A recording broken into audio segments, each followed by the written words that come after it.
Hello, welcome to another coffee break with Kardec, our weekly break to have a cup of coffee, tea, hot chocolate, or cold drink, as you wish. And then during this time, we savor some passages from the book Genesis according to the Spiritism. In this time, we have the announcement of the Consoler. This is in chapter 17 of the book Genesis. And we'll be talking to that, although there are so many presentations and articles about the promised Consoler. We see in the Gospel according to Spiritism also talking about the promised Consoler. But the interesting thing is we're going to exploit some aspects here that are presented in Genesis. They are very interesting. Also, to add to the whole rest, there are different approaches to the same subjects, the promised Consoler. But what we will try to do during these 15 minutes that we have is just to highlight certain aspects.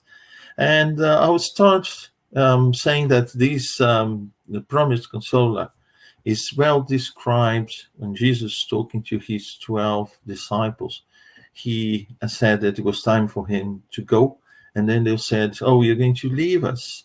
And he said, "Well, I'll leave you now because I need to." And then he explained to them. But then he said, "I'll ask my Father to send another Consoler." But Jesus starts saying that if you love me, keep my commandments. What he meant by that, keep my commandments, he didn't say, keep me in your memory, remember my face, remember my name, remember my voice, remember the passages that we had together, talking to people going from village to village. No, what he said is keep my commandments.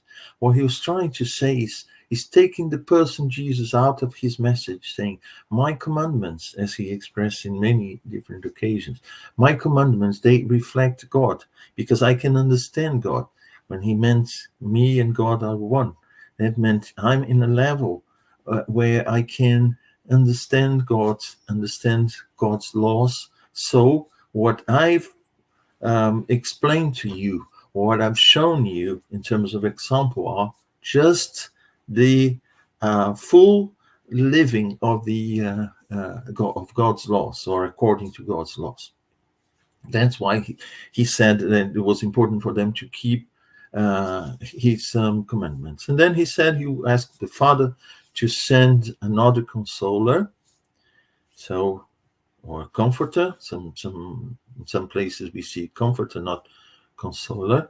But the interesting thing is that according to John chapter 14, verses 15 to 17 and 26, and it may be with you forever. First thing, Jesus talks about it, not about he or she. He talks about it. Then, in this case, it's a thing, it's not a person. To be with us forever, yes, it can't be a person. Not even Jesus stayed with us forever in the condition that he found himself when he said that to his disciples. He was going to leave them. Leave in the sense that physically he wouldn't be present with them in that context. So he said, it will be with you forever. It's an it, it's a thing. And some translations we have he. But according to a translation in Greek, the word used in Greek is a word without a person. It's the equivalent to it in English. So you see that it's something, it's not someone. Be with you forever. To stay with us forever is something that becomes part of us. It can be a person.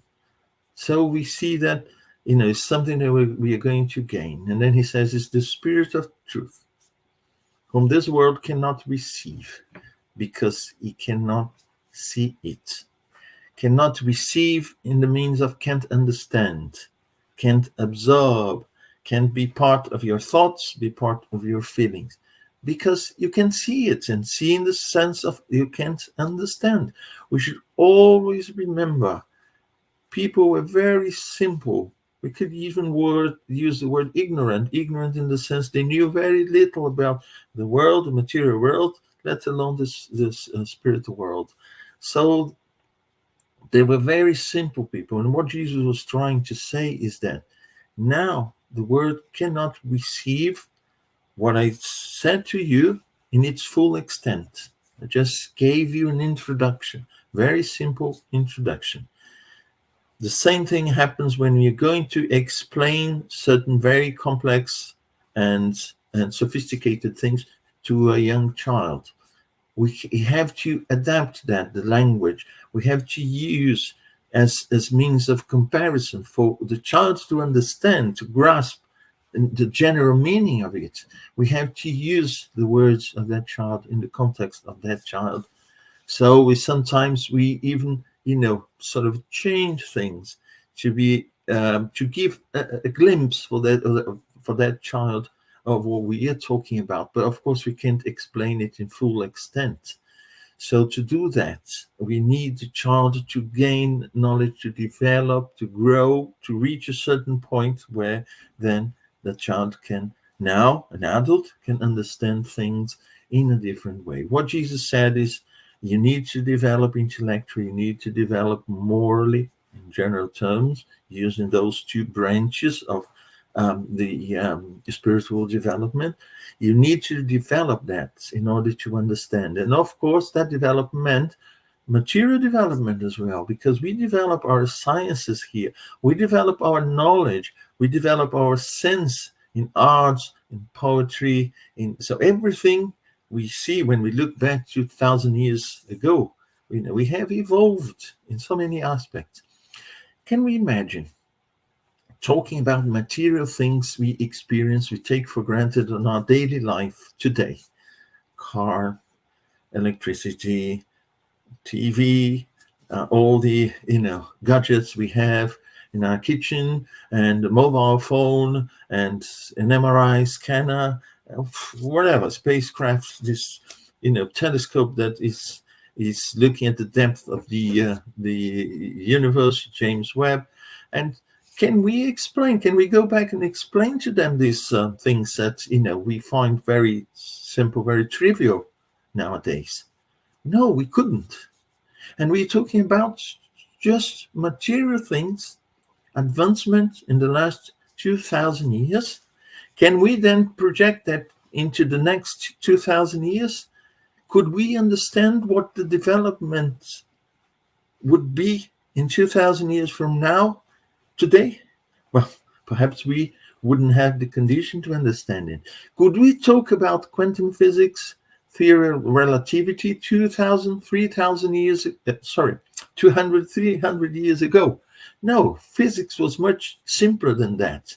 These ideas, they were conceived over a natural development of sciences in terms of physics, chemistry, and so on. So we see that we need the maturity. You're just giving very simple, basic examples of material life. Do we expect to fully understand, even nowadays, fully understand what a spiritual life means? No, we know very little. We have the condition to understand very little. And if we can't go back and explain everything that we have nowadays in technological and in scientific development to people of those days, how come we expect that Jesus told them everything? We are rather simplifying two things. We are either simplifying what Jesus had to say.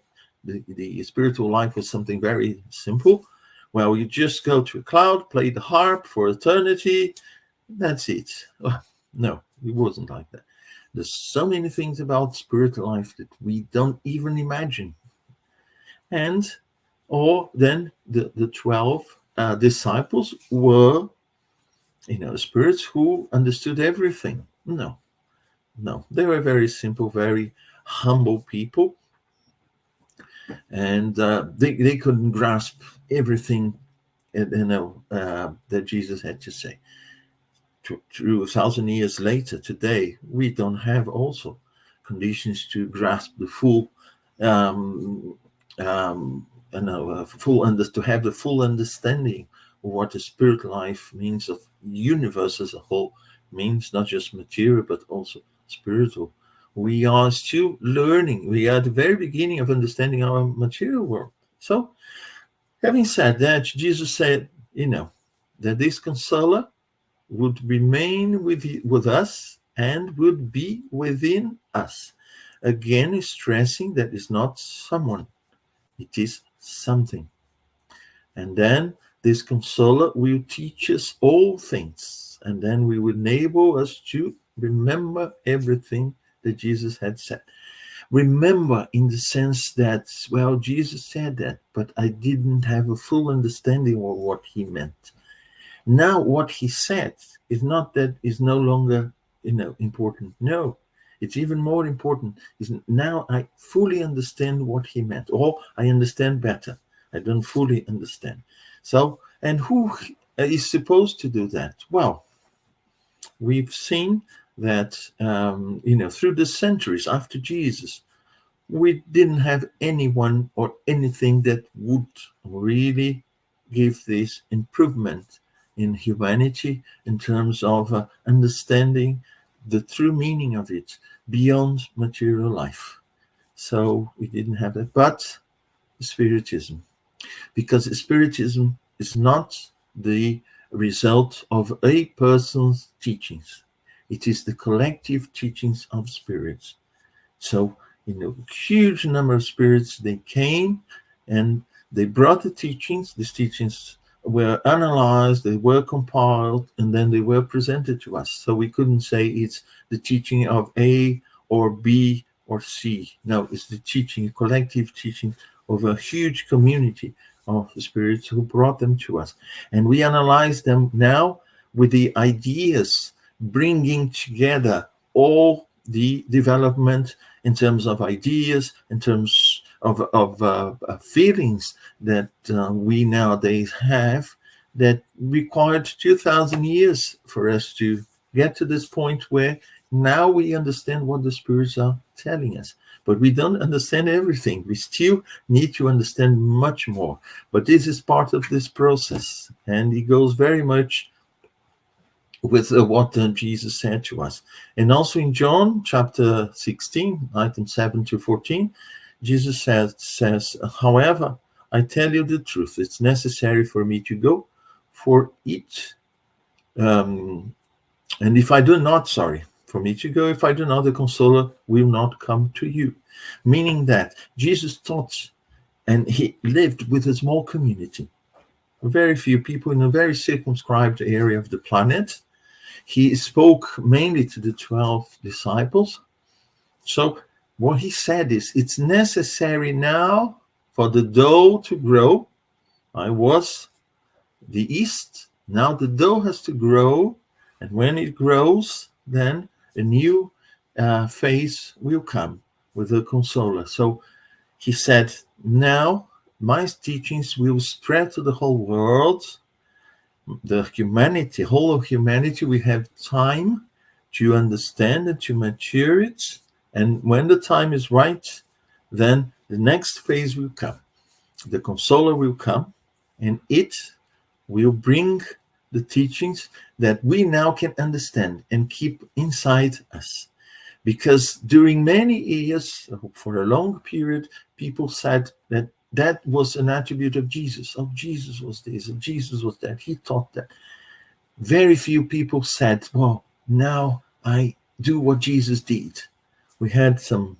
Francis of Assisi was one example. He lived Jesus. He didn't just talk about Jesus or worship Jesus. He lived the teachings of Jesus. So that was expected from us. But very few people managed to do that. And then what is important, that's why Jesus said at the very beginning there, I mentioned that, if you love me, keep my commandments. But I have to understand his commandments. I have to observe his commandments. I have to put into practice the commandments. That is the way. He also said, I'm the path, the truth, and the life. Meaning that if you want to evolve, If you want to become a pure spirit one day, this is the way. Do what I did. Understand what I had to tell you, and what the consoler will come actually to explain you in more detail. And who knows what will come in the future. Spiritism didn't come to contradict Jesus. On the contrary, came to explain everything, every single word that Jesus taught and lived here while he was here on earth. So this is very interesting aspects of the promised consoler. And he said, I still have many things to say to you, but you could not bear them at this time. It's important that. Why? Because Jesus said that then the consoler would come. Not just that my gospels are not everything. Or not the gospel, my teachings don't tell you everything. So the gospels are not the final words. They are just the introduction, the door, the entrance to a new world that you have no condition now to understand, to fully understand. So you are at the very entrance of it. So that's what he said. So people who believe that the Gospels have the final word, explaining everything, and if it's not said according to the way that it is there, and look, Jesus didn't write a single word. Those words were written by other people, and they are subject to the understanding of them. So what he said is that, well, at this time, that's the best you can have. This is the best. It's something that is very beautiful, but you don't see the full beauty of it. You don't understand it completely. You understand very little of it. Then register in your own words. It's like a child or a teenager that goes to a talk by a university professor, one of those opening lectures of the academic year, and he talks about a very advanced subject, and the child just make notes of the things that he or she can understand, and okay, he said this and that, but most of it is lost. Couldn't understand, he didn't bother to register because it didn't make sense at all. So just wrote what he or she could understand. But to another professor, the same level, everything is understood. So we are making this a very, very simple comparison to what Jesus had to say. But that was registered there in his own words. Oh, write in your own words. Because if I write, you will read, you won't understand. So write as you understand it. That's enough for the moment. That's why we have the four Gospels. But this is not everything. This is what you can understand now. These are the words that you wrote according to your understanding. But in the future, you'll be able to not just understand it, but keep it to yourself so that you can live that. To yourself in this sense, you can live that. So it's very interesting. And when Jesus said to the 12, it will stay with you, he always referred to them. You come, I'll ask my Father to send to you. Will stay with you. You will understand. You will keep. Well, how come? Jesus wasn't saying that in a few years, someone or something would teach them everything that Jesus couldn't at that time. We know how long it took for people to evolve a tiny bit, 2,000 years. And we say technologically, we are sort of reasonably advanced compared to those days, but sometimes we are morally as at the same level. So we know how difficult it is. That's why it took so long for the consoler to come, and still we're more mature, we can understand it better, but still we have a long way to go. So that's why Jesus promised this consoler. And in that, we also see reincarnation, because otherwise you say, well, the consoler will tell those people in the future, the consoler will tell them, will tell humanity in the future. No, he said, will tell you, meaning that you will be here when it comes. Not because it will come tomorrow, next year, or no, it will come, in a long future, far future. from today, but you'll be here to receive it, to learn it, to take part in this event, showing that reincarnation was a natural part of it. Well, this is basically what, the points I wanted to highlight. I mean, there are many other points, but it would take us, a full jug of coffee if we were to stay talking about this interesting part of chapter 17 of Genesis. So hope to see you in another coffee break with Kardec. Thank you very much. See you. Bye-bye.